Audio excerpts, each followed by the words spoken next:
Chris. Oh, he's so relaxed. Heath, Disney did not acquire Epic Games for $1.5 billion. I don't know what else $1.5 billion bought them. I'm referring to the air quotes news story you started off our episode 100 with. I didn't start it off. There was many resting on our laurels, and I think I just sneaked it in As there. soon as I drove home, I had to seek out this information. I'm like, how did I miss this megaton news story? Acquisition of the century. No one in my circles is discussing this. What gives? It didn't happen. That's what gives.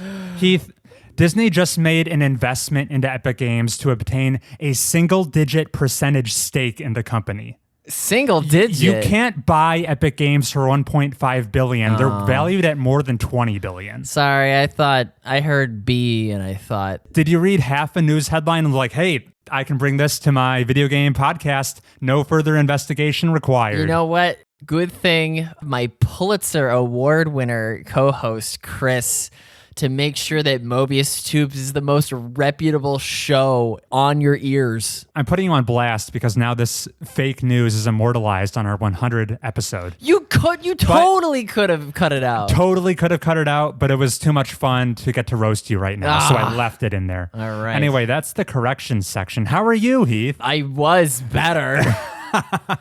Chris. Hey. We have as many episodes as Dalmatians. You're right. Also, now we can teach introductory college courses. Yes. Oh my gosh. All right. What's our syllabus? I mean, that was another bit that we would have done is the video gaming syllabus. Yeah, that's been bouncing around in the ether forever. Yep. Homework assignment is play Portal. I need to replay Portal, apparently. I guess so I can stop snubbing it. This is episode 101 of Mobius Tubes, a video game podcast, being recorded on March 3rd, 2024. Otherwise, I thought episode 100 was great. Heath. Immaculate. Yeah. Lived up to its reputation.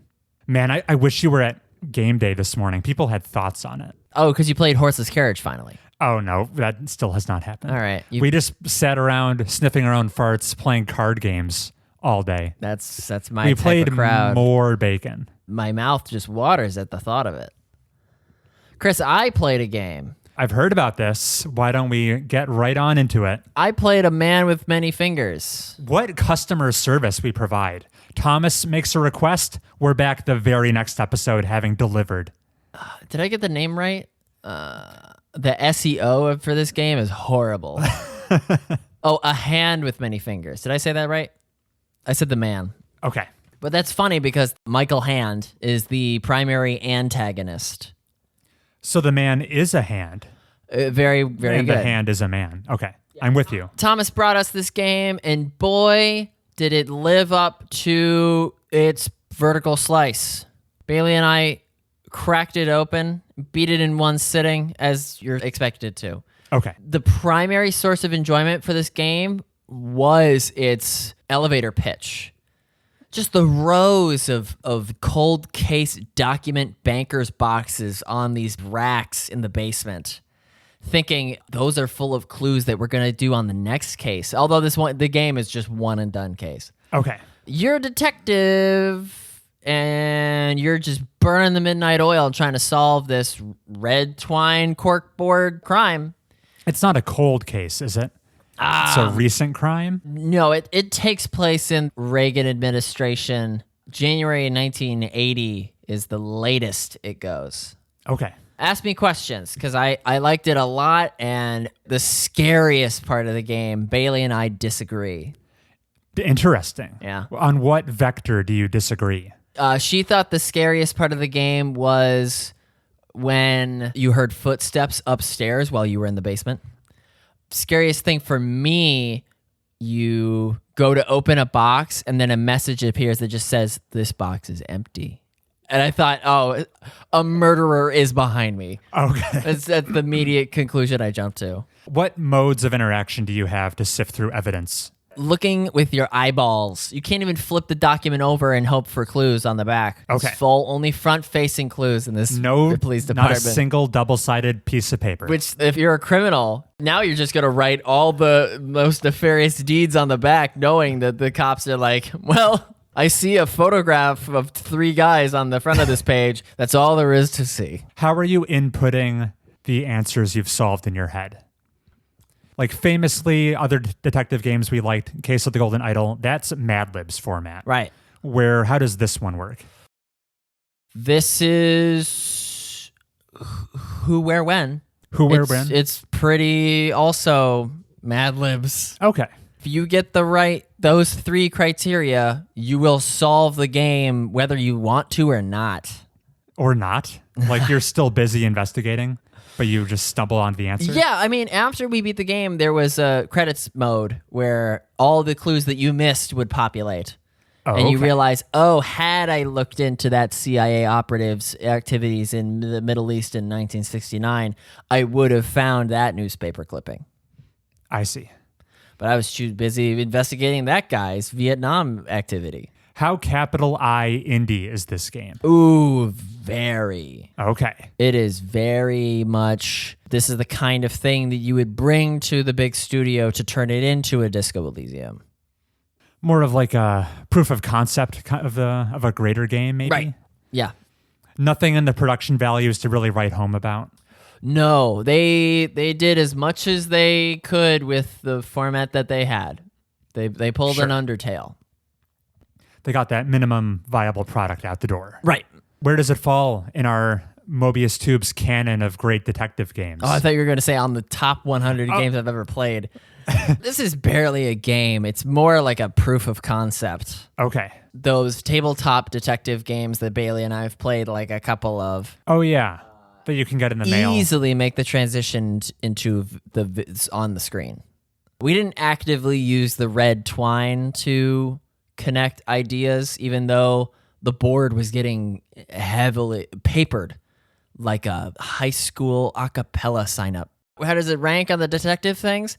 It was more fun than Shadows of Doubt, but less fun than Case of Golden. It's going to be more fun than Danganronpa, but less fun than Ace Attorney. And you know this because you just counted the neurons. Of alternate universe? Yeah, that's right. Yeah. People had questions for you about that at Game Day today. I can totally answer all those questions. Okay. They need only write in They to need- mobiustubespodcast@gmail.com. That's right. We read every email. Good job slipping that in. I'm running out of questions. Oh, well, I mean, the game was like 3 hours long. And it's Forbidden City, Forgotten City, Forgotten City. and Outer Wilds, perfect information. You can just blitz it if you know everything. Right. I'll refrain from using the term you don't like. Oh, but synchronous ace. No, Metroid Brain, yeah. Yeah, that means nothing to anybody. Yeah, because there's just a box with a key, and you go into a special room, and you get the credit sequence. Very nice. Yeah. Do you give it the seal of approval? Should I go play it now? It would leave a lot to be desired. You ever travel outside of the United States to some tiny island nation and try their delicacy and think, this insert tropical fruit skewer here is pretty good, but it's not better than a cheeseburger, right? So you've dined on the best that our country has to offer, and the delicacy of Trinidad and Tobago is not going to replace any of your staples. Sure. So I won't go in expecting something better than Return of the Obra Dinn. Right. But I'll just go in hoping for a quick fix in my detective solving game desires. Yeah. Yeah. And that's a hand with many fingers. A hand with many fingers. In conclusion, does the title now make sense to you? Yeah, because it's Michael Hand, and he's got many fingers. And that's not true, but yes, I'm just leading you on. Very good. I like it. I'll take the reins. I did something out in the real world yesterday. What? Yeah. I went to a museum, the Strong National Museum of Play. Oh, yeah. And I got hands-on with an exhibit I've never seen before. The Sloth Petting Zoo. No, I toured the Video Game Hall of Fame. Oh, good. Recurring segment we bring to the show when we remember to mention the inductees every year. Yeah. We miss a year every once in a while. But yeah, I got to see it in the flesh. Cool exhibit. Heavy Mario representation, right? they've got a lot of projectors going on. The thing right in the center of the big room production where the Hall of Fame lives is they've got a circular podium with little desks for you and another person to come up and play games that are inductees in the Hall of Fame, but you're playing them and the video feed is projected on a big screen in front of you. Yeah. So I played Street Fighter 2 this way against Samantha. Ooh. I got wrecked pretty bad. She was Chun-Li. I was Ryu, but I'm 99% sure my analog stick was busted. So that was heavy interference. Yeah, maybe some chubby-cheeked Webster native just smashed it. I assure you, I didn't intend to be Ryu, but I sure as hell couldn't change my character. Bummer. Yeah. So there was some iffy quality control on that specific analog stick, but you could play Mario Brothers. You could play various Sonic games. And it's cool that they're all just being projected on a big projector screen in front of you. Could you speedrun it? Could you speedrun it? Could you see credits? There's seemingly no limits on your gameplay, so I think so. That'd be a fun IRL speedrun. Just in front of a live audience. Is how fast can you beat that game while the staff is there? Right. Just vacuuming around before you. closing hours. Yeah. That's the goal. There was a big novelty TV with Pong running on it. Yeah. You could play that. Behind that, though, tucked away, there was a cool piece of history where there was the original chip Pong was programmed on, but blown up and enlarged for you to actually see what's going on there and see a specific programmer's initials and where they wrote things on it. Huh. That was a fun novelty piece of history. The thing that maybe most surprised/impressed me was one corner tucked away in the Video Game Hall of Fame. They created specific, bespoke arcade machines, but for modern indie games that you could go up and play. So there was a retro arcade machine, but it was for Trombone Champ. Oh, funny. That I made a beeline for, and I never had hands-on with Trombone Champ before, which is the joke parody of Guitar Hero. It's a rhythm game with and that was a lot of fun. They had an arcade cabinet for Celeste. They had one for Where the Water Runs Like Wine. Where the water tastes like wine. Thank you, Heath. They had about 8 or 10 of those, and I was not expecting that at all. Cool to highlight niche games in such a physical anachronistic way. Yes, to the general public, no less. That was pretty cool. Samantha and I, every video game we played, she won. We played big Tetris against each other. She won that as well. This wasn't a video game, but we played Big Battleship, and I also lost. But I was one move away from winning, so that's almost a tie. Do you have any tokens left over? No tokens. Everything you could play in the Video Game Hall of Fame was tokenless. It was free. What about... Just play as much as you want. Is this not near the food court? It was on the second story, so not near the food court. Oh. It was more or less directly above the food court. Okay. But we were walking through the more general video game area. We saw the things you'd expect. It was funny. We went to the educational games display section, and for some reason, a physical copy of Crash Team Racing was on display there. Odd. Not in browser. And then this was clearly a sponsored rotating segment. But of all the games you would think would have a big blown out room to themselves to promote, what famous strategy game do you think got the limelight at the Strong Museum of Play? I don't know. Age of Empires. Oh, okay. Age of Empires had rooms and hallways dedicated to it. It felt like clearly the company stepped in and plopped down some money for this. Because I would think you would promote Civilization before Age of Empires. I don't know about that. Really? I mean, they're like Pepsi Coke when it comes to strategy. Okay. Maybe more at parity than I realized. Anyway, I recommend it to any listeners. You know who else plops down money is Disney when they bought Epic Games. They own a single-digit percentage. No one was talking about it because it was so inconsequential. Damn. In conclusion, I highly recommend anyone in the Rochester area go take a visit to the Strong Museum of Play. Graffiti our names on all the walls. Don't do that. Leave our lasting legacy. Yeah. Heath, do you have any more updates? I can throw it back to you. Oh, that's all the games I played that you care about. Is there anything you want to talk about that I don't care about?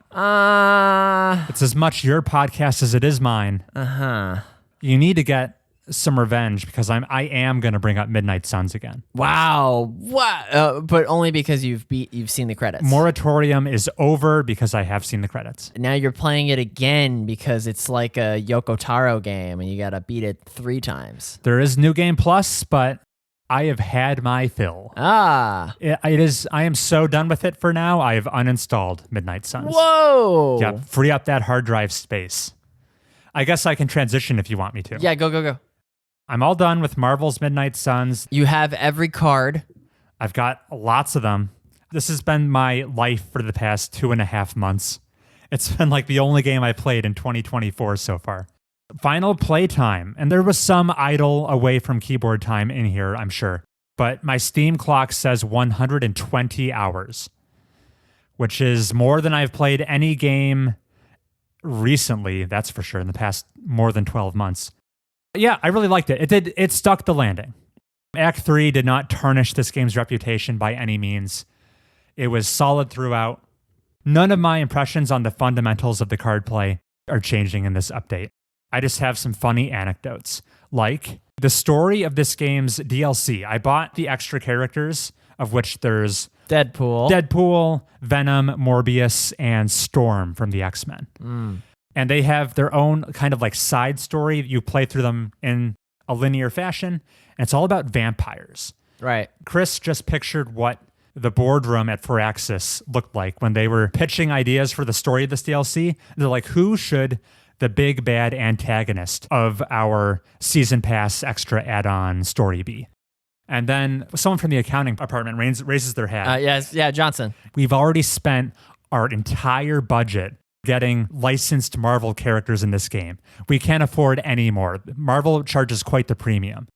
So no, we can't get any cool Marvel characters for you to face off against in this DLC. We have to get creative here. And then someone just says, okay, who's in the public domain? Dracula. Yeah. The antagonist is Dracula. I can... You know, everyone's favorite Marvel villain, capital D Dracula. That's fine, though. Very amusing to me that now Dracula's just like officially in the Marvel canon. It seems like it, yeah. You face off against him several times. Man, the first few times you fight Dracula, he died like a dog for me. Most bosses, you downed them twice to finish them off. Turn 1, I just fired on Dracula, got his HP to 0. You bounced him between a couple of columns. Did a little billiards, knocked him around with some angles. When you down a boss, they take a knee and they spend their entire turn standing back up.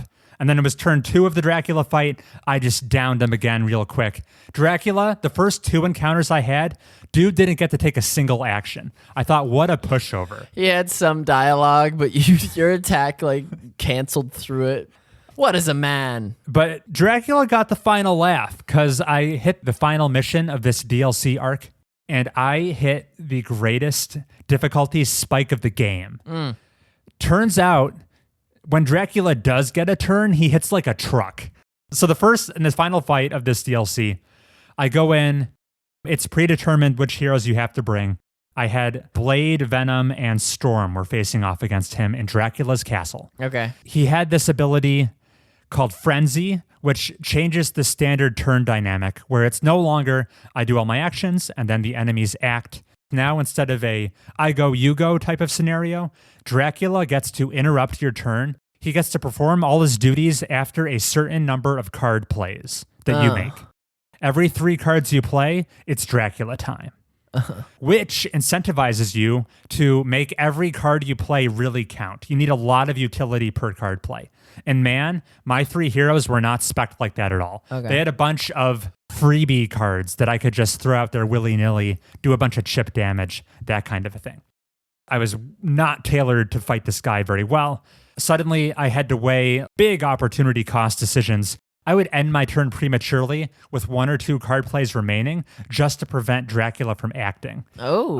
Because when he did act, man, he would attack like all 3 of my heroes. He was sometimes instantly downing them. This put me through my paces. I had to reload this mission no fewer than 4 times, trying out just wildly different branching decision trees to see where I could eke out a win. It wasn't just Dracula. There were a bunch of trash mobs around him. Initial approach, clear out all the cannon fodder, then focus on Dracula. Didn't get very far doing that.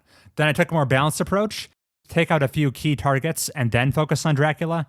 I made it further that way, but still eventually hit just an insurmountable roadblock where Dracula was downing everyone. I was out of revives. Then I did focused fire just on Dracula right away, and I somehow managed to eke out the most Pyrrhic of victories possible. It became personal at a certain point. I sunk way too much time into this fight. Honestly, I should have just backed out, sucked up my pride, lowered the difficulty, and tried again. Or at least changed the builds of my characters so that their cards were more potent per card play.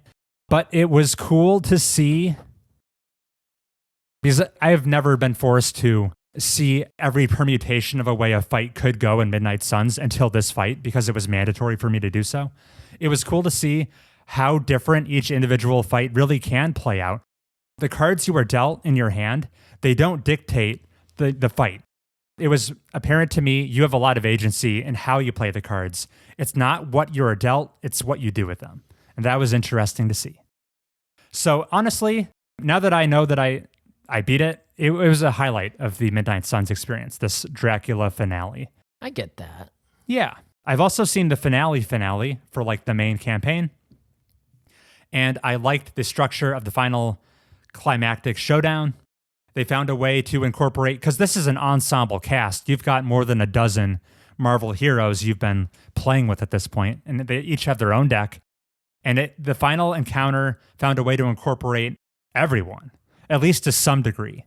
It's kind of like Into the Meat Grinder, where you start with 3 characters, but they're throwing lots of things at you, and you're expected to have characters go down, but you could like Marvel versus Capcom tag team baton pass people switch out. So that was pretty cool. And they even found a way to place greater importance on the 4-ish characters the game in its back-end calculations deems were most important to your playthrough. Whatever 4 characters you happen to spend the most time with and have like the greatest friendship level with, those characters got to play like an increased role in the final fight. Almost giving vibes of like a Mass Effect suicide mission where you said it. It's not as cool as the suicide mission, but it's cool that they found a way to elevate the characters that you probably spent the most time with in the final fight and give them their due. So all in all, I was impressed with the final fight of both the DLC and the main campaign. One head-scratching decision they made was every character they bothered to introduce on your roster of playable heroes. Blade, Captain Marvel, Spider-Man, Iron Man, Doctor Strange. Milkman. They each have their own verbose deck of cards that all have their own specific, unique mechanics to each character. So I'm sure there's a lot of playtesting and rebalancing and just creative game design that goes into, okay, we have to make an entire character's new deck here and make them different from everyone else. Right. So it was crazy to me that in the penultimate mission, right before you're at the credits, they bother to introduce an entirely new playable character. Oh, they pulled the subspace emissary Sonic. Oh, okay. Because Sonic is introduced late in Brawl. Yep. They went the extra mile. They just shadow dropped a new whole guy, of which there's just as many mechanics to learn. And I'm guessing a non-trivial percentage of players got this new character, proceeded to go right to the final mission because it's now available to you, hit credits, never bothered to use this character. What a waste. That's why it needs to be a cool Sonic type. Yeah, the character's pretty cool. I'll say that much. Devil May Cry Virgil. I decided to do just like a couple more optional missions to prolong my experience. Get to try out the new character. He's pretty cool. But what a weird allocation of resources to bother investing in like a brand new character. It's a bold choice. It's a bold choice. I didn't see it coming. And yeah, Midnight Suns, is it the number 12 video game of all time? Probably not. But boy, did I enjoy the over 100 hours I spent with it. It's a big Chris recommend. They even tease a sequel at the end that I sincerely doubt is ever coming because the game was a financial flop. But I am very glad to have played it. It's not often I invest over 100 hours in a game, but this was one of the rare examples where I felt it was warranted. Boom, I'm done. I said my piece. Listeners can rest easy. The post-credit scene is Dracula falling to his knees, and then like a big Thanos-type voice says, "Now it's my time to shine," and it's Garlic Man. Crossover with Vampire Survivors. Yeah. Whoa. I have a short update on one other game I've been playing. Let's hear it. I'm back. I took a couple-year hiatus, but I'm back on the Yakuza journey. You took a couple-year hiatus? Yeah, I haven't beaten a Yakuza game since... You've been beaten a Yakuza game. The spring of 2022. Oh my gosh. So yeah, couple-year hiatus, almost. But we've been talking about it for as long as it's been around. I like to name drop it, just in case people haven't received the good word of Yakuza. But where I left off, I'm now back on Yakuza 3. This is a game that has not received the remake treatment. I'm playing it on PC on Steam. It has received just like a resolution bump, a frame rate bump, but it is otherwise pretty much identical to its PlayStation 3 release circa 2009, 2010. And I was expecting a rougher transition into this game than I've actually had. It is exceeding expectations. Oh, you. I mean, that's my experience with Yakuza in a nutshell, exceeding expectations. It doesn't look as bad as I thought it would. It's honestly, the story's, it's going to be difficult for me to talk about because it's basically just more of what I've come to like. So I don't have any new hot takes. This is a bit of a maligned entry in the franchise. Because there's no Kiryu. It does star Kiryu. Okay, He's the only protagonist in this game. People say this is the worst the combat system has ever been because... No heat moves? Of course there's heat moves, but the guys on the street you get into fist brawls with, for whatever reason, in Yakuza 3 specifically, their AI has a disposition to use a lot of blocking, which just prolongs encounters needlessly. Yeah. That's how Samantha beat you with Chun-Li. That's how Samantha beat me with Chun-Li. She's got a disposition. My dark Yakuza secret is I play all of these games on easy, which mitigates the blocking problem because I'm kind of just sailing through it. I can kind of just crunch through these chumps. So that hasn't been too bad. People complain the start of Yakuza 3's story is slow. I can't believe how I haven't even gotten a 9mm yet. I've been playing for 2 hours. Because for a while, you're just running an orphanage. Yeah. And I liked it. Yeah. Kiryu is now in a new environment, new island of Japan, Okinawa. And it's every game. Wait, what are you talking about? It's not... Kamurocho? Kamurocho? Not at the start. Sure, it looks like Kamurocho. You'll eventually end up in Kamurocho. Thank God. Because it's a Yakuza game. But for a while, you're just in less busy, less urban, less bustling Okinawa, running your orphanage off the grid. Every game, Kiryu claims to have retired from the Yakuza life, and they find a way to reel him back in. Yeah. Because of often real estate disputes. Unfinished business. Once again, it's like a land deed that's causing all sorts of trouble for him. And he's leveling up his orphans. For a while, you're just solving kids' elementary school problems. You're dealing with a teacher who's out to get one of your kids. You're dealing with discrimination between your orphans. We got secret Koreans in this orphanage because some of them have darker skin, and some of the dialogue, type of discrimination, the not funny kind of discrimination, has not aged gracefully. Oh no! But overall, I liked solving the plights of children. I'm now back into the crime stuff, and I'm having a grand old time. Yakuza 3, not as bad as I was led to believe. But the reason I don't have a substantial Yakuza 3 update, the reason I bothered to mention it on this show is a funny work story. Earlier this year, January, I was just having a standard work meeting. It gathered around the water cooler, talking shop. It's that early Zoom call meeting phase to give the illusion of office chatter. There's about a 60-second window where you can have off-topic talk before we get down to brass tacks. Johnson's got a new barbecue recipe. And my coworker Lee was like, I rolled credits on Yakuza 0 the other day, started up that Kiwami. Oh, yeah. I'm going through them all. I was like, oh, wow. And I weighed in and being the old hand at Yakuza, trying to shepherd them along, getting their impressions on what they thought of the end of Zero. Weird take. They preferred Kiwami to Zero, which is... Even I know that would fit right in on our hot takes episode. But I digress. Everyone's entitled to their opinion. Wait, which one has you have to slowly bring the really tall ice cream cone across the street? Oh, I think that's 3. I did that recently. Ah. Yeah. But anyway, I was like, give me more updates as you keep playing. And then I just went right back to my Midnight Suns playing. But, months have gone by to the point where I keep getting these updates from Lee. They've finished Yakuza Kiwami. On to Kiwami 2. They like it even more. Finished Kiwami 2. I'm like, oh, God.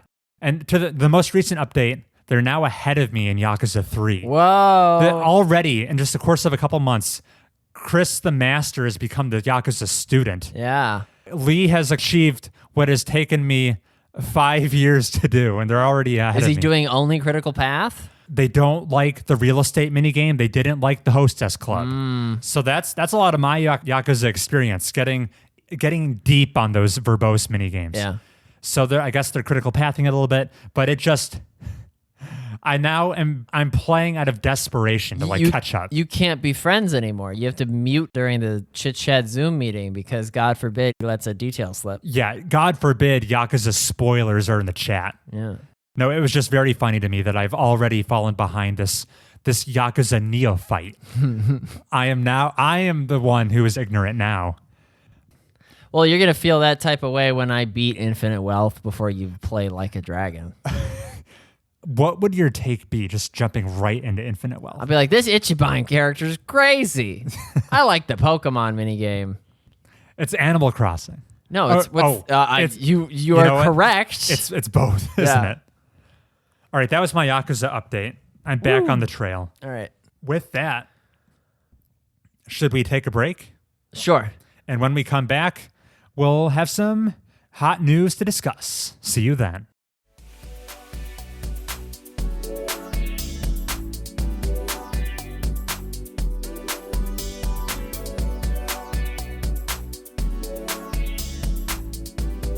Ghost of Tsushima PC port. Rumors are official. Could be announced next week. I did see that, which I was thrilled about. You've been checking in on any of that Final Fantasy VII Rebirth? I hear that Queen's Blood is the best Gwent since Gwent. What? Queen's Blood? Queen's Blood is is the trading card game you can collect booster packs for within Rebirth. Oh. And play all the NPCs. It's going to be Gwent all over again, baby. Yeah. And we're back. Woo! Let's go, Chris. I love it, Heath. I thought there's been enough hot news stories lately. It might be warranted in doing a state of the video game industry check-in once again. Cue up your CNN infographic. Mad Money exclusive breaking news. The last time we had a overarching view of the industry check-in was on episode 77 in the fall of 2022. Yeah. And this segment will function as a pseudo sequel to that one. I did a recent listen back just to address some points we made, maybe follow up on some things. But suffice to say, I think the entire tone of the industry is quite different, even though we're only like a year and a half removed from when we last recorded. Hitman games have not gotten any better. Nor have any been released. Among other things. Silk Song remains unreleased. Here, we'll do a quick, fun check-in on things we said/predicted on that last episode. Sure. Heath, I need to give you your flowers because the ending question I asked back in that episode 77 segment was, can either of us prognosticate and predict what identity this period of video games is going to have? This general era, this console generation. And I think you hit the nail really on the head. You named that this era's identity would be called the rehash. We're doing it all over again. And I look back at all the big games last year, and remakes are in the spotlight and a bunch of just direct, very iterative sequels. We really are just doing it all over again. I would point to the remake fever we're currently in. Man, maybe we've always been getting remakes, but it seems particularly pitched right now. with one of the most anticipated games of this year is Final Fantasy VII Rebirth. We're just continuing to milk Final Fantasy VII into an entire trilogy. Last of Us and Last of Us Part 2 got remakes. Yeah. Wild that's happening. Last year, like Resident Evil 4 remake, very big deal. Dead Space remake, very big deal. Capcom is just like redoing every entry in Resident Evil all over again. We just got a very kind of critically panned as a completely unnecessary remake of Brothers: A Tale of Two Sons. They're like, this is barely even a visual overhaul. Why did you do this? Even games that, why are we bothering to remake Until Dawn already? That's coming later this year. Remade Until Dawn. Just put it on the PC, please. It is, actually. Okay. You'll be able to play it. Metal Gear Delta. It's the Snake Eater remake. Right. Silent Hill 2 is getting remade. It does really seem like break glass in case if we're out of new ideas. Go remake all that old Overwatch 2. I want to take credit for this prognostication, but I feel like I kind of rain made you. I think it goes deeper than just remake fever, though, because when we look at all the Game Awards nominees for Game of the Year last year, they were all either remakes or direct sequels to things. How even like a beloved game, Tears of the Kingdom, really just was, let's take that same map from Breath of the Wild, we'll throw in some brand new, very innovative mechanics, but like, man, in some circles, it was accused of being a very large-scale DLC. Or even like Baldur's Gate 3 made splashes by just going back to the well of decades ago, Baldur's Gate. Or like Spider-Man 2 was a super safe sequel. Everything nominated, all those critical beloved games from last year, they were all really sequels. There's like not a new IP in sight. And there won't be so long as these keep printing dollar signs. I think it's emblematic of, we'll get into this later in this very discussion, but with video game budgets ballooning to arguably unsustainable levels, if you're going to invest $300 million plus into a new game, you need to bank on that established fan base, which is why sequels and remakes are like the only things getting greenlit. More or less. Metaphor ReFantasio. Hey, there's a rare one. That's a rare new IP. That's bold, trailblazing. It's bold. But even that, a new IP in this unproven fantasy universe, sure does look like Persona, though. Which, I mean, I'm fine with that. So yeah, I just wanted to, before I make fun of you a little bit, I wanted to say, I think your prediction of the identity was much stronger than mine. Listen to me, investors. The two things in hindsight that were funny listening back was, to give listeners context, when we did the last segment, I was bemoaning the video game drought of 2021 and 2022, which anyone who experienced 2023 knows it was a pretty banner year for good games. Like lots of critical darlings. But at the time, we were trying to predict how long the drought would continue. You had one funny line. You did a quick cursory Google search of, hey, what's coming in 2023? And you immediately said, looks like more drought, which was not the case. It was not. It was like a historically good year for games. The other funny thing was I don't even know how much you believe this, or wholeheartedly, or if you just threw it out there for the purposes of conversation. I will die on this hill. But you were like, what did I say? You predicted a return to an emphasis on consoles doubling down on their exclusives to foster competition between the PlayStations and the Xboxes, which is the exact opposite of what's been going on. Yeah, Xboxes could not get off of their own console fast enough. Yeah, they're waving the white flag when it comes to exclusivity. So that just went the totally opposite direction. As far as what I predicted for what I thought this identity of this period would be, I can't give myself much credit for it because I said we were in a transition period. But with an industry that's as dynamic as video games, I feel like we're always in a transition period. So I really can't pat myself on the back too much there. The things I was specifically curious about seeing how they would evolve in this transition, and this will be the segue into, I think we should address how the different platform holders are doing right now, Sony, Microsoft, Nintendo. But I was curious what the fallout of acquisition fever was going to look like. We were still in the midst of the pending ZeniMax. Yeah, we were hot off the heels of that ZeniMax acquisition by Microsoft. Activision Blizzking. And that was pending. Yeah. That's enough of talking about what we talked about last time. But let's get into video games as they stand now. They stand good. Critically, they stand pretty great. Boy, did that drought end. Yeah. We ate very well in 2023. Already in 2024, I'm drowning in things to Zelda add killed to it. the backlog. Zelda killed it. And this year, I've already got that Persona 3 remake I want to play, Infinite Wealth. Final Fantasy VII Rebirth is critically acclaimed. Even the maligned titled Unicorn Overlord is apparently awesome, which comes out next week. Vanilla Sky has a great logo, I think. Vanillaware. Oh, I did it You again. always call them Vanilla Sky. All right. Suffice to say, game drought is over. I think that does prove 2021 and the first half of 2022 were so bad, mostly due to COVID delays. Yep. And then the pipes have unclogged now. So we're eating well. You say things are good, but I think there's a lot of cracks showing in the finances of the video game industry. Ooh. Because, and this has been a often mentioned talking point, last year we saw a lot of video game layoffs, and they have not slowed down this year.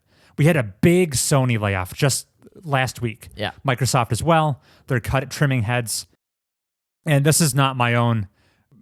This did not originally. This is a Chris exclusive idea. I'm parroting things I've heard elsewhere. But if last year was the year of layoffs, I think this year is going to be the year of studio closures.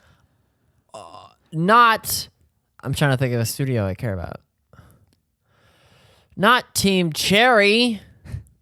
Well, I think Team Cherry will be just fine because it's like 3 people. All right, good. And they're still rolling in that Hollow Knight money. One of you is going home. They certainly don't seem eager to release Silksong anytime soon. No. But Sony closed down one of their studios this year. I think it was Studio London. Not Sucker Punch. It wasn't one of their big ones, but it was one mostly known for their VR titles. But I think things are going to get worse before they get better. As a sign of how kind of crazy things are, let's look at how Microsoft is behaving as of late. Like a crack fiend. What do you mean? They're hiding their logos. They're dunking on their loss-leading platforms. They had a very strange pre-recorded video podcast they released. Yeah. Where the TLDR was 4 of our games are coming to our competitors' platforms, and we now know what they are. Grounded, Halo, Grounded, Pentiment, Sea of Thieves, Cooking Mama. Sea of Thieves, and Hi-Fi Rush. Yeah. Landing on the Switch and PlayStation 5. Hi-Fi Rush was always meant to be on the Switch. You take one look at that game? I'm not sure if that one specifically got a Switch release date. They might have had trouble getting it to like 60 frames per second or something. I believe that. It was a very strange podcast where they were reluctant to even name what the games were. Yeah. And then announced it like the next couple days. Embarrassing. And they were like, oh, it's only these 4 games for now. But if history is repeating itself, Microsoft had similar language back in 2016 when they were just getting started publishing their games on the PC with some early titles like Quantum Break and Gears of War 4. They're like, we're going to try a couple titles for now. And now 8 years later, every single Microsoft published game is available on PC. Mm-hmm. I think this is a testing grounds where they're trying these 4 titles, see what the back-end numbers look like once they start selling on other platforms. If they like what they see, they're going to open the floodgates and we're going to get Master Chief on PlayStation. Hooray! Like I have always... I've never owned a PlayStation, so... I guess that my takeaway is this isn't a normal practice of taking the games you own specifically and putting them on direct competitors' hardware, removing consumer incentives to buy your hardware. The anti-Nintendo. The anti-Nintendo. This is Nintendo's entire modus operandi. Phil Spencer is like Kiryu in Yakuza 3.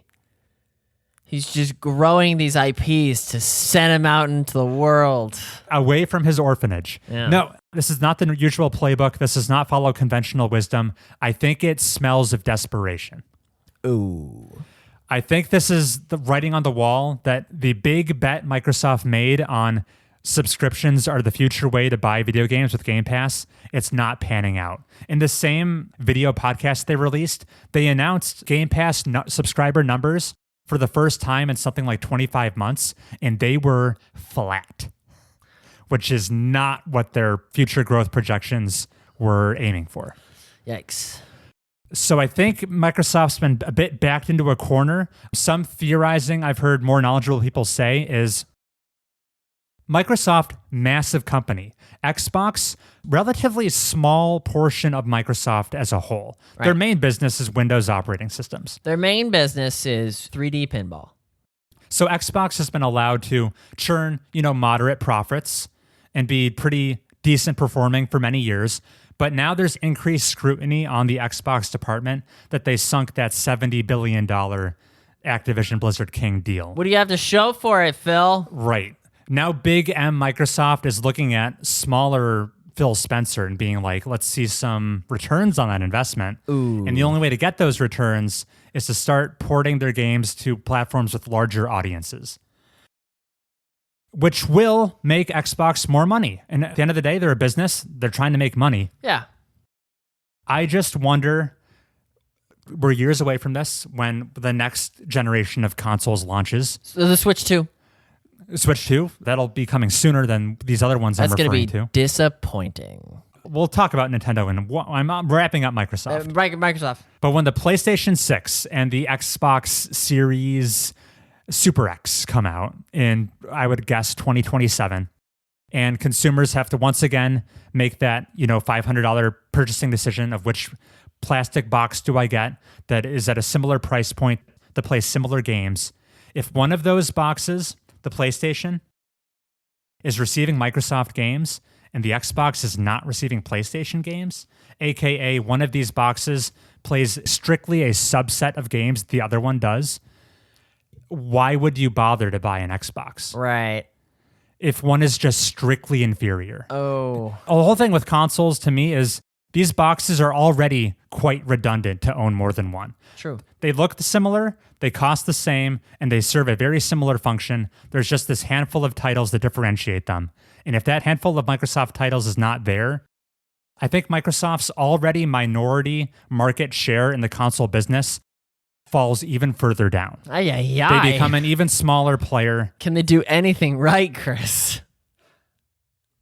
It just feels like they've waved the white flag and they're now ceding ground. You know what would save them? Hyenas. Sega's canceled multiplayer game. Bring it back, baby. Pay for that Hyenas promotion. Hyenas for 10 years. No, I mean, 8 years ago when Microsoft started bringing their games to PC, they forced me to answer the question, why would you buy an Xbox now? And my answer was, well, I guess I don't have a reason. And now they're kind of asking that same question to PlayStation owners. Why would you need an Xbox now? I guess you never need to. Ooh. And yeah, maybe I'm an outlier. You're just a hater, Chris. But X gang over here on this side of the table, ride or die, baby. I'm happy to buy their games, but they have removed any compelling reason for me to buy their hardware. And maybe they're okay with that. I have the sunk cost of my avatar. I don't want to lose my avatar. Your Xbox Live avatar. Been rocking it since 2006. That is quite the sunk cost. Hey, it's not all sunshine and roses over in Sony land either, though. They've got different issues. First of all, their eczema. Their hardware sales are great. They're crushing it. The issue with them is their game pipeline. In the fall, I asked you, Heath, are you concerned at all that we don't know anything about Sony's first-party studios and what they're working on, except for like a couple? Spider-Man, which released, and they have some newer studios they acquired making a game like Astro's Playroom, Concord. That's the jiggling burger game. What? PvP multiplayer FPS? That's right. From Firewalker Studios? Yes. These are not studio. The jiggling what? In the CG trailer, there's famously this jiggling burger. It's a space game? Yeah.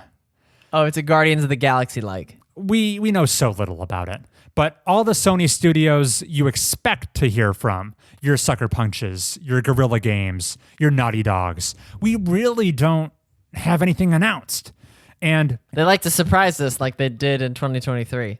You said, oh, we'll hear something at the Game Awards, right? Where we got God of War Ragnarok DLC, that Valhalla thing. But that was it. No new game announcements. Darn. Our eyebrows continue to raise. And then a big Sony exec, the interim CEO, because Jim Ryan is leaving, right. Hiroki Totoki, in a news press release, he announced that from now until at least the end of March 2025, we have no new games coming in any of our established franchises. Are they hibernating? That's the big question, Heath. What the hell are they been up to? This is the biggest buildup. Sony's taken a big L in their first-party output in the entire calendar year of 2024. But is this like a strategic L where they're like, we're going to get carried by Metaphor Fantasio? Seemingly, it's not a bad year to take the L, it kind of looks like, because they're getting propped up by all of their third-party partners, like Final Fantasy VII Rebirth. And yeah, Metaphor. There's big games coming. Unicorn Overlord. There are big games coming to the PlayStation. It's just Sony, all their studios are seemingly missing in action. Because they're lying in wait. And I'm just here scratching my head. I'm like, clearly this cannot have been the plan, right?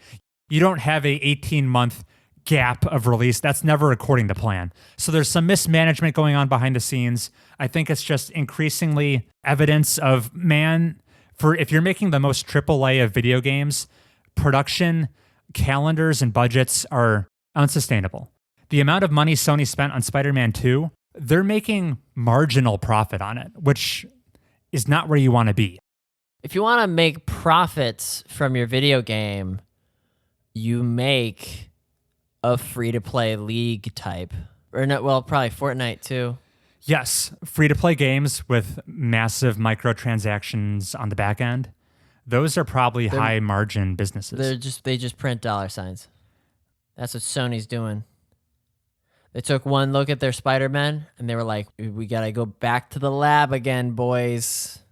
Come 2025, we are going to get the most Vampire Survivor League of Legends Fortnite clone you've ever seen.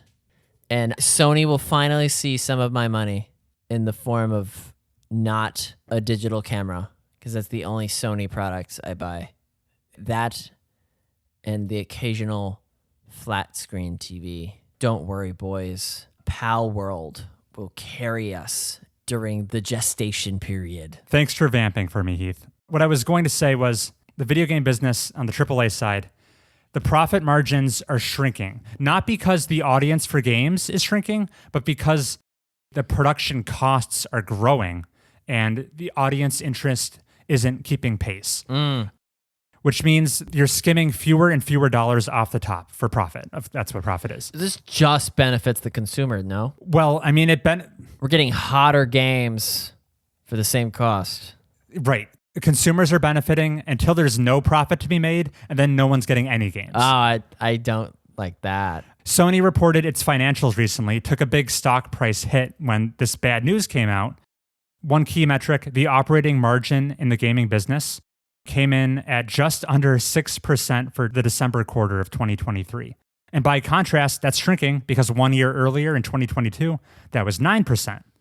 And when we're in a high interest rate environment where I can just take my money, put it in a high yield savings account online at zero risk and earn like about 4%, sniffing my own farts, not doing a thing. Right. And Sony's taking a $300 million risk to make Spider-Man, and their return on their investment is a 6% profit.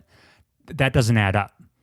They're assuming way too much risk for way too little reward. The cost of creating the most gorgeous games around, your Spider-Man 2, they're not seeing the returns they need to see for it to be justified. And I think we're not going to see a video game crash the likes of the early 80s, but I think there's going to be a bit of a reckoning. Ooh. Where far fewer projects get greenlit. We see people just balk and say, no, we're not having budgets this big anymore. And maybe even need to come to terms with games settling for just slightly less amazing production values. Oh, in no, games. no. Say it's not so, Chris. I mean, that I don't want to play those games with the plants that have lady legs sticking out of them. your Scarlet Nexus. I want my Spider-Man too. Hey, art direction can do so much heavy lifting. We love Return of the Obra Dinn. It looks like piss, though. So no, Sony's, despite their much stronger software and hardware sales, it's not all sunshine over there either.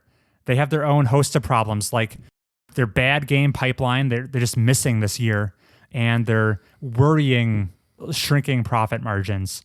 And they also slashed their expectations of future PS5 sales. We're now Why? in What? They think 2023 was like the biggest year for PS5 sales, and now it's going to be slowly tapering off until they sunset it probably in 2027. We've entered the later half of the PS5 life cycle, which is to be expected considering we're 4 years beyond the initial release. Oh, Chris. Sounds like we're gearing up for another 2012. 2012, why do you mention that one No, specifically? because I was like, okay, 2017 was the good year. Which year does Chris think was the bad year? I know about 2012 specifically. Actually, the finances of the video game industry were looking kind of dire in 2012. Chris, we're looking at another 2012. They bounced back hard in 2013 when new consoles came out. Switch 2, baby. Yeah. So let's talk about Nintendo. Switch 2 is going to be like, it's slightly HD. And everyone's going to be like, I don't know about that. The big rumor is Switch 2 has been internally delayed. It's no longer coming this year. Good. It's coming in the first quarter of 2025. First quarter? Yeah, it's Weird. It's repeating the unconventional release date of the Switch itself. Oh, never mind. That did well. It did do well. That played but in its favor. It's kind of like the only example of it doing well in that. That's all I need. A cohort of 1. Every statistician will tell you your sample size is unimportant. Yes, n equals 1. Chris, I'm a 10. What are you? On what scale? Out of 10. Objectively, maybe like... The funny thing is everyone rates themselves above average, right? I don't know what you're talking about. I could be contrarian and say I'm a 4.5. 5. Yeah. No, I'll give myself 8. 8 is great. There you go. That's my sample size. The average Mobius Tubes podcast host is a 9. I think that the Switch 2 needs to have more than just HD and a thicker kickstand. What's on your wish list, Heath? Ooh, it needs backwards compatibility with GameCube. I was expecting to say with the Switch. With the GameCube. Yeah. For all those Melee fans out there. Yeah. You know, I have a hard time believing this, but some rumors out there say Nintendo's finally going to play it safe. Just have a very iterative next generation console. Like there's not going to be a brand new gimmick. Yeah. It really is just going to be a souped up Switch. It might as well be the OLED too. Yeah, because there's an OLED model of the Switch. Yeah. Remember? Yeah, people love it. Yeah, but it's not. It should not count as a generation. Oh, I don't think the OLED Switch is a generational leap. Neither should this Switch 2. Oh, it definitely should though, because the Switch is showing its age. Like you're getting games ported to it, like Mortal Kombat 1, which are egregious. Yeah. Because it's running on underpowered 2017 hardware. We need a refresh. We do, but we need beefier internals. Yeah. Keep the same form factor. Keep my dock should work with the Switch 2. Keep all your Switch game carts. Those should work. My Joy-Cons should work with the Switch 2. Hopefully. Yeah, that's okay. Just give us better internals and launch it with a new 3D Mario game. It has to start with an O. It has to. Does it? Never mind. Because of the new No, pattern. it has to end in a Y. There's Galaxy, Odyssey. Now we need and Sunshine. and Sunshiny. Sunshiny. No, of the console manufacturers, I think Nintendo's the healthiest. I don't know if this is real. Did you hear? I saw a headline. Nintendo is Japan's wealthiest company. I did see that. Does that seem believable? I wonder what the metric was. No, Toyota exists. Right. Surely they're not the wealthiest. Yeah. Maybe they have the best ratio or something. Of operating expense to revenue? Something like that. Maybe. But no, Nintendo's clearly killing it. My only concern for Nintendo, which is funny because they're clearly in a better space than Sony, I think with the internal delay of the Switch 2 till next year, I think Nintendo might have a weak lineup of games this year. But hey, a weak lineup of games beats no games. Isn't that right, Sony?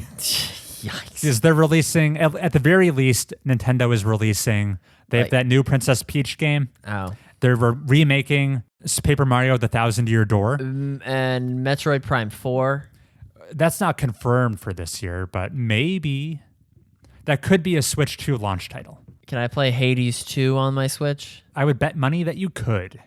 Can I play 9 Days, 9 People, 9 Doors on my Switch? You can definitely play that on your DS.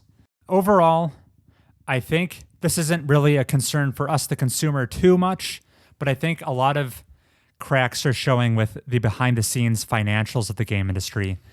We might have to adjust our expectations with maybe a little bit of a game drought that would materialize, I would guess, in early 2026. We're saying the D word again. Where that'll be a consequence. Instead of COVID this time, it'll be a consequence of studios closing, games getting canceled, things of that nature. Budgets getting slashed. I read an interesting article where during the COVID area, there was a lot of interest in venture capital pumping into video games that is all dried up by this point. Right. With the high interest environment we're in. For the time being, we're still eating really well with releases. And as a consumer of games and someone who's interested with the actual artistry, that's really all I care about. As long as the games keep coming. You're saying you'll take a 2012 again. Yeah, 2012 had good, critically acclaimed games, but Mass bad Effect. financials. That's right, Mass Effect 3. And then the last thing I'll end on, this is more of a general thing. I asked you this in the fall, and we dodged the question. We were both skeptical that this was actually a larger trend. Do you think enough big studios have had their hand burned on the stove chasing the live service game trend? Because we have some more failures to cite now. Suicide Squad Kill the Justice League came out as a big flop. Right. We have Skull and Bones finally came out and no one cares. No one, you can't even chop the trees down. I think behind the scenes, Sony and Microsoft have canceled some of their in-development live service games. Sony was doing like a new Twisted Metal game or something, but that's dead now, not coming. Have we gone through the precipice and came through the other side? Are we past the era of all these guys chasing the live service cash cows? Yeah. It seems really foolhardy to greenlight one in 2024. No, you would greenlight a real game and then try to turn it into gas. On the back end. Yeah. Kind of like how... You're going to say the H word? Heath? I thought you were going to... Hollow Knight? How Helldivers 2 is blown up? Helldivers. How have you not heard about Helldivers 2? I even have normie coworkers talking about Helldivers 2. You know what? I don't need to hear what Lee has to say about no Kiwami 5. Oh, no. Lee's a hardcore gamer. Lee is playing the Yakuza games. I don't need Lee's basic bitch opinion. Okay, so Helldivers looks like a bunch of stormtroopers and some yellow gas. It's very reminiscent of Storm Ship Troopers, but it's the latest multiplayer craze, a game published by Sony, not one of their first-party studios, but they funded it. Helldivers. I don't know about this one. No, it's been having constant server issues because it way overperformed expectations. Oh. I think the future model for live service games is don't invest a lot of money into them, put things out, wait to see if it organically pops off, and then double down on it. Don't go in betting the farm. Wait to see if it's got potential. Like Helldivers 2, maybe. So it's only $40. Yes. Odd. Budget price. That probably has something to do with its word of mouth success, where it's an easier barrier of entry price-wise to clear. Getting your friends to join you. Because it's like multiplayer only. Yeah, multiplayer only. Helldivers. I'm surprised you didn't hear about it. I feel like all the Pal World talk has been replaced with Helldivers talk in my circles. If you say so. Well, that was kind of everything I had to touch on. Woo! Yeah, okay. It's funny how different things feel compared to 18 months ago, where critically, I think the quantity and quality of game releases has really recovered, but the finances are not doing as great. So I should play Frostpunk 2 and just clutch my pearls, worried about the state of games to come, because that might be the only game I will play until these budgets can get back into the ionosphere. Cling closely to the games you like in 2024 and 2025, because it might be some slim pickings after that. And with that, how about we close out this podcast, Heath? Yes. If you think that Chris should play more Midnight Suns, you need only write into mobiustubespodcast@gmail.com. Man, if that's your opinion, you're free to express it, but I'm not going to. I'm done. Until they release the DLC character that Chris wants to play with. Yeah. Shalila. And we can face off against other characters in the public domain, such as Jack the Ripper? Winnie the Pooh. Yeah, okay, good. Yeah. Steamboat Willie Literally just entered. Mickey Mouse, yeah. For listeners who stuck around, I've got a fun little nugget of trivia for you.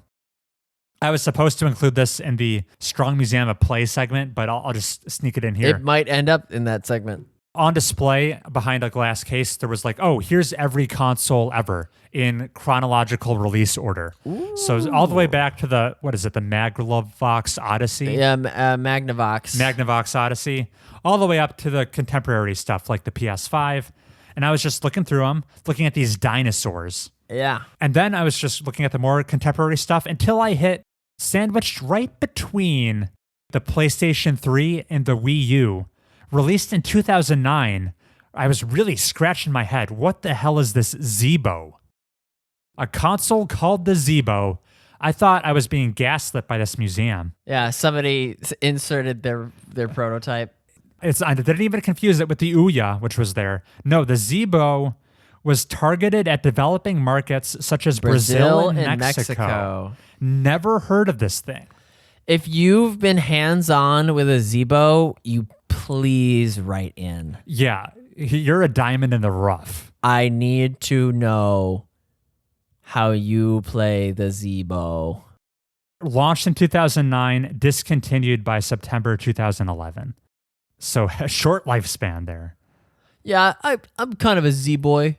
I just all the games I want to play are on that console. The hottest take in the debate of best console, hottest take would be Zeebo. Oh, and the fun trivia here. I guess a launch title for it was Crash Bandicoot Nitro Kart 3D. Crash Racing is back for the Zeebo. The best way to play that game. As the designers intended. I almost wish that I monitored the email inbox like you, thinking if somebody did write in, I would like shadow, like hide it from you. Yeah, archive it real quick. And be like, please, can you send me a Zeebo? And then they would send it to me, and I would have it. I would boot up Crash Bandicoot. You'd be like, why is this UI different? Why are these QTE button presses? What? This is on a Zeebo. He's on the hunt to find an even more cursed way of experiencing Crash Team Racing. In browser wasn't bastardized enough. This is the Crash Team Racing iceberg is like PlayStation in browser on a Zeebo. That's a good meme template. That's awesome. All right. Thanks for recording with me, Heath. It's been real. Episode what? Yeah, our first of the 100s. Well, no, that was the last one. This is hell. We've entered season 2 of the podcast. I guess so. Yeah. Which one of us dies in this season? Stay tuned, listeners. Bye-bye. Bye.